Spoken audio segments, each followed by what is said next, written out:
नमस्कार दोस्तों, let's study YouTube channel पर आपका हार्दिक स्वागत है।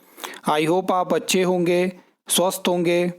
पिछले कल यानी शुक्रवार को हिमाचल प्रदेश सचिवालय में डिप्टी चीफ मिनिस्टर की तरफ से अधिकारियों के साथ एक बैठक ली जाती है। लगभग 4 घंटे तक ये बैठक चलती है और इसमें जो है वो भर्तियों से जुड़े फैसले लिए जाते हैं जिनके बारे में आपको जानकारी होनी चाहिए। और इस वीडियो में हम डिटेल में बात करने वाले हैं कि कौन कौन सी वैकेंसी की बात करी गई और इसके बाद क्या क्या चीज़ें हमें देखने को मिलेंगी। सबसे पहले मैं आपको बता दूं कि जल शक्ति विभाग में आने वाले टाइम में आपको 4,852 भर्तियां देखने को मिलेंगी।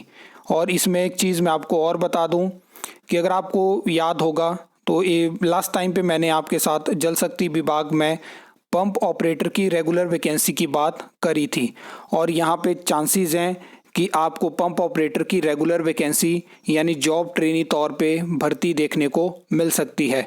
उसके अलावा पैरा पंप ऑपरेटर और पैरा फिटर के आपको एक बार फिर से वैकेंसी देखने को मिलेगी। तो pump operator, para pump operator और पैरा फिटर के 1,726 पद भरने को मंजूरी दे दी गई है।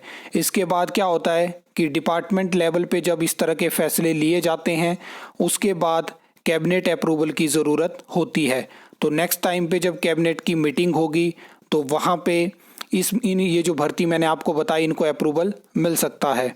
अगर हम नेक्स्ट बात करें तो डिपार्टमेंट में ऑलरेडी जो है वो 4,136 जो है वो आउटसोर्स वहाँ पे कर्मचारी हैं, लेकिन वो कंपनी अलग अलग कंपनीज़ के माध्यम से हैं। तो यहाँ पे डिपार्टमेंट उनको अपने स्तर पे जो है वो लाना चाहता है, जिससे क्या होगा कि पैसा भी बचेगा और बहुत सारी चीज़ें इजी हो जाएंगी। तो ये भी वहाँ पे फैसला लिया गया। अब मेन चीज़ के ऊपर बात करते हैं। काफ़ी ज़्यादा लोग वेट कर रहे हैं कि वर्क इंस्पेक्टर की वैकेंसी जल शक्ति विभाग के लिए, जो कि काफ़ी समय पहले अप्रूव करी गई थी, तो वो कब हमें देखने को मिलेगी। तो यहाँ पे उस भर्ती को करवाने का फैसला भी जो है वो ले लिया गया है। अगर किसी ने वो RNP रूल्स नहीं देखे हैं, वैकेंसी की उनको जानकारी नहीं है, तो ऑलरेडी मैंने चैनल पे वीडियो डाल के रखी है और हो सकता है कि कुछ दिनों में आपको एक और डिटेल वीडियो देखने को मिल जाए जहाँ पे हम RNP रूल्स के ऊपर बात करें, वैकेंसी के ऊपर बात करें। तो जल्दी वो वीडियो आपको देखने को मिल सकती है।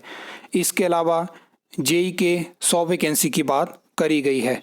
इस टाइम पे अगर हम बात करें तो JEE के यहाँ पे सिविल के 50 पोस्टें अप्रूव करी गई हैं, जिसमें कि 40 वैकेंसी आपको टेस्ट के माध्यम से देखने को मिलने वाली है। और ये वैकेंसी कोई अभी अप्रूव नहीं करी गई है। 2023 में ये वैकेंसी अप्रूव करी गई थी, जिसके बाद 2024 में आउटसोर्स माध्यम से भी ऑप्शन देखा गया कि क्या हम आउटसोर्स रिक्रूटमेंट कर सकते हैं JEE की। तो अब क्या है कि काफ़ी टाइम से ये चीज़ चली है कि JEE की वैकेंसी को जल शक्ति विभाग में बढ़ाया जा सकता है, क्योंकि इस टाइम पे लगभग 220 के आसपास तो डायरेक्ट रिक्रूटमेंट की JEE सिविल की वैकेंसी हो चुकी है। तो यहाँ पे आपको जो है वो JEE सिविल की वैकेंसी इंक्रीज़ होती हुई दिख सकती है। तो ये अपडेट भी मुझे आपको देनी थी। अब इसके बारे में नेक्स्ट जब एग्जैक्ट अपडेट आएगी तो मैं आपको बताने की कोशिश करूँगा। बाकी करुणामूलक आधार पे जो नौकरियां हैं, हाइड्रोलॉजिस्ट की नौकरी है, वो भी यहाँ पे आपको देखने को मिल सकती हैं। तो ये कुछ फैसले लिए गए जहाँ पे अगर हम जॉब ट्रेनी की बात करें तो JEE की वैकेंसी है, वर्क इंस्पेक्टर की वैकेंसी है और पंप ऑपरेटर की वैकेंसी है।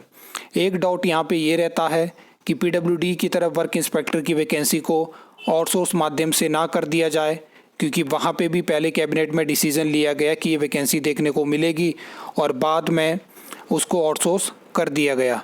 तो फिलहाल ये फैसले लिए गए हैं और इनकी जो एग्जैक्ट जो डिसीज़न होंगे कि कैसे होगी, जॉब ट्रेनी होगी, आउटसोर्स होगी, कैसे होगी, वो जब कैबिनेट में डिसीज़न होगा तो वहाँ पे वो चीज़ें हमें देखने को मिल जाएंगी। फ़िलहाल यही जानकारी थी। इसमें एक और चीज़ मैं आपको बता देता हूँ कि जैसा आपको पता होगा कि अभी जो जल रक्षक थे जिन्होंने 12 साल कंप्लीट करे थे, तो उनको पंप अटेंडेंट जो है वो बनाया गया, मतलब एक रेगुलर पोस्ट उनको दी गई। तो अभी जो है वो सरकार सोच रही है कि जो जल रक्षक हैं उनको 8 साल के बाद पंप अटेंडेंट जो है वो बनाया जाए, जिसमें 8 साल वो जिस तरह से अभी जल रक्षक काम करते हैं उसके बाद 2 साल एज ए ट्रेनिंग काम करेंगे, फिर उसके बाद उनको रेगुलर जो है वो किया जाएगा। सरकारी आंकड़े के तौर पे इस टाइम पे 3,486 जो जल रक्षक हैं उनमें से जो 1,386 जो हैं वो उनको, यहाँ पे तो उन्होंने 46 मेंशन किया, लेकिन 1,386 जहाँ तक मुझे याद है उनको पंप अटेंडेंट जो है वो बनाया गया और उतनी पोस्ट जो है वो क्रिएट करी गई। तो ये सब चीज़ें हैं।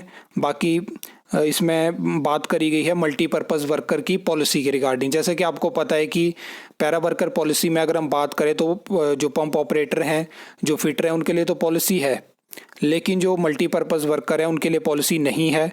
तो वो जल्दी ही उनके लिए भी पॉलिसी देखने को मिल सकती है। आई होप आपको ये वीडियो अच्छी लगी होगी, इन्फॉर्मेटिव लगी होगी। तो वीडियो को लाइक कमेंट शेयर कर सकते हो, चैनल को सब्सक्राइब कर सकते हो फर्दर न्यू अपडेट्स के लिए।